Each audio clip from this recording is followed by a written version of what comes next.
এই ধান যেন সরকারি গুদামে দেওয়ার জন্য, বিক্রির জন্য কোন নেতা বা কোন প্রশাসনের কোন লোককে কিংবা খাদ্য অফিসে 5 পয়সা কোন কৃষকদের পকেট থেকে না যায় সেই ব্যবস্থা করা হবে। সবশেষে কৃষি শ্রমিকদেরকে নিয়ে একটু কথা বলতে চাই। আমাদের এলাকায় অনেক কৃষি শ্রমিক আছে, এমনকি মহিলা শ্রমিক আছে। সেই কৃষি এবং মহিলা শ্রমিকরা আমি দেখেছি তাদের শরীরে একটা সময় চলে গেলে তাদের শরীরের সক্ষমতা থাকে না কাজ করা।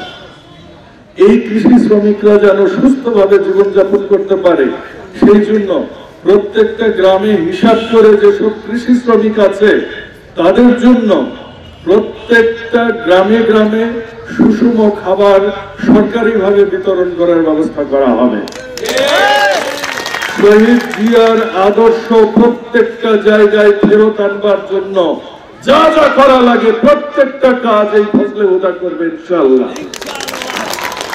আগামীতে কৃষকদের জন্য সেন্ট্রালি যদি কোনো সরকারি অনুদান নিয়ে এসে কিংবা বিনা সুদে কোনো ব্যাংকের, কৃষি ব্যাংক বা রাজশাহী কৃষি উন্নয়ন ব্যাংকের থেকে টাকা নিয়ে হলেও এই এলাকায় একটা কৃষকদের জন্য নামমাত্র মূল্যে যেন শস্য রাখতে পারে, বিশেষ করে রবি শস্য এবং এই আপনার পেঁয়াজ, আলু এগুলো রাখতে পারে, সেই ব্যবস্থা করা হবে ইনশাআল্লাহ। আল্লাহ যদি কোনোদিন এই এলাকার দায়িত্ব দেয়, কোন কৃষককে কোন হাটে যে তার নিজস্ব ফসল বিক্রি করবার জন্য কোনো অর্থ বা কোনো কর দিতে হবে না।